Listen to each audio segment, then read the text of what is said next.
Sejam bem-vindos ao Retrovisor Político, o seu resumo dos temas mais relevantes da semana. E vamos aos destaques. Uma semana após o tarifaço, o governo anuncia medidas de socorro aos exportadores. Senado analisa indicações para agências reguladoras. Hugo Mota tenta devolver Câmara à normalidade após a ocupação bolsonarista. E regulação das redes sociais volta ao debate.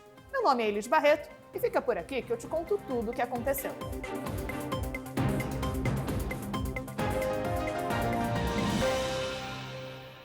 Após uma semana de indefinição, o governo anunciou as medidas de socorro aos exportadores prejudicados pelas tarifas impostas pelos Estados Unidos sobre produtos brasileiros. Foi editada uma medida provisória criando uma linha de crédito de 30 bilhões de reais, permitindo o adiamento de tributos e fazendo mudanças no regime tributário de drawback e no reintegra, programas que desoneram exportadores. Além disso, o governo autorizou os estados e municípios a comprarem parte da produção que iria para os Estados Unidos. O vice-presidente da Arco, Cristiano Noronha, lembra que a discussão das medidas pode ter um complicador: o limite de gastos do arcabouço fiscal. Foi muito elogiado, por exemplo, a questão do reintegra, a questão também do drawback, mas o setor empresarial criticou o fato disso só atenuar e adiar os impactos desse tarifaço para o setor exportador. Já no mercado, a preocupação é com a questão fiscal, né?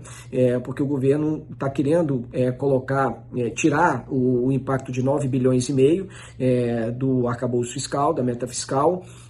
Alguns economistas dizem que o governo poderia utilizar o sistema de bandas para, de repente, incorporar isso, e vai se criando cada vez mais exceções, né? Além disso, o presidente da Arco Internacional, Thiago de Aragão, avaliou, em entrevista ao Estadão, que ainda há espaço para os dois países negociarem. Então, o que vai acontecer a partir de agora é que quanto mais o Brasil focar na negociação em si, esse tema do Supremo ele vai acabar sendo diluído e esquecido, e podendo voltar no fim da negociação, dependendo do que o Brasil oferecer aos Estados Unidos. Então, por exemplo, o Brasil pode fazer toda uma negociação em relação à isenção de tarifas em determinadas áreas, abrir o mercado brasileiro para outras áreas, daí os Estados Unidos podem vir a incluir o café, pode incluir isso, retira aquilo, e no fim das negociações pode sobrar minerais raros de um lado e a aplicação da lei Magnitsky do outro.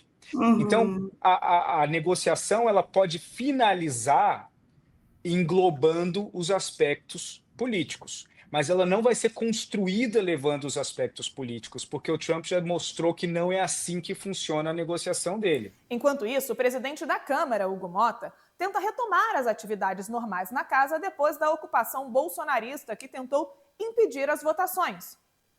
Mas o desconforto na casa continua.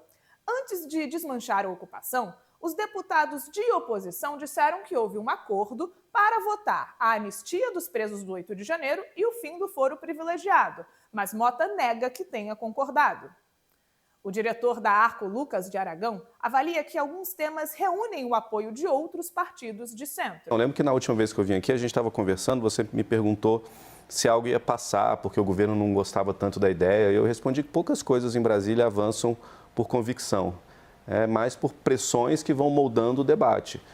Se a discussão fosse colocada hoje em cima do laço ali para votar, essa questão do foro privilegiado, essa mudança no foro privilegiado passaria. O que pode dar uma alteração nela, para melhor ou para pior, para modular, para não modular, é uma participação ativa de todas as outras frentes da sociedade civil, do Poder Executivo, do Poder Judiciário, das redes sociais, tentando modular essa discussão. Eu acho que também tem outras pautas que têm chance de avançar, por exemplo, de decisões monocráticas. Isso é algo que é muito questionado dentro do Congresso Nacional, talvez mais questionado até do que qualquer outro ponto de atuação do STF.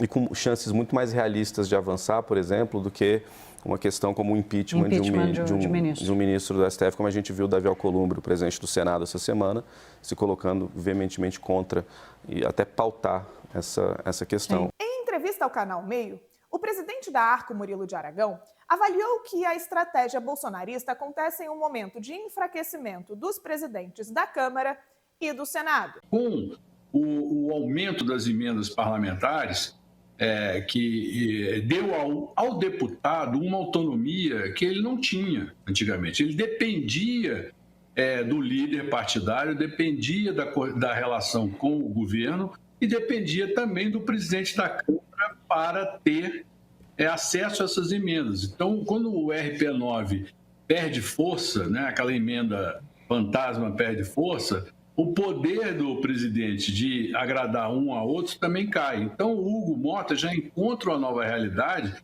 que é reconhecida também pelo Davi Alcolumbre. Ele diz que hoje o controle que ele tinha no seu mandato anterior como presidente do Senado não é mais o mesmo. E tem mais um detalhe nessa história. Uma das formas que Mota encontrou para redirecionar as energias na Câmara é focar os trabalhos em projetos contra a exposição de crianças e adolescentes na internet.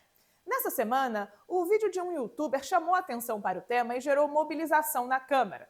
Mas, após pedido da oposição, Mota adiou a discussão. A gente lembra que a oposição e as Big Tech são contrárias à proposta de regulação das redes sociais. Eles argumentam risco à liberdade de expressão. E agora vamos para um giro rápido de notícias. Nesta semana, o Senado destravou a análise das indicações para agências reguladoras. Alguns nomes já foram sabatinados e até aprovados pelo plenário da Casa.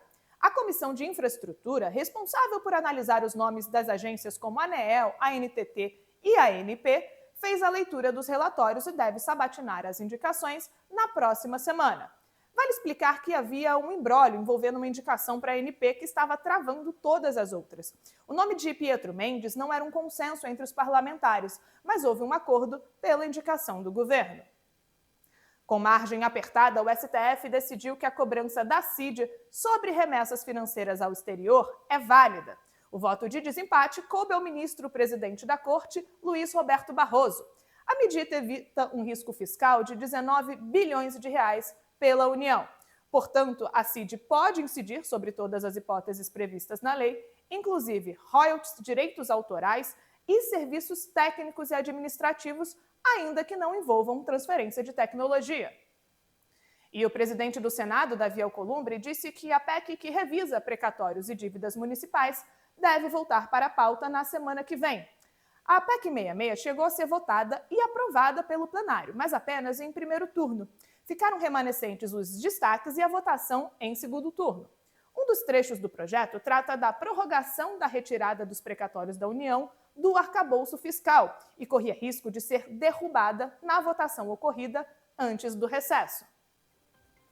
Esse foi o Retrovisor Político, o seu resumo dos temas mais relevantes da semana. Até a próxima!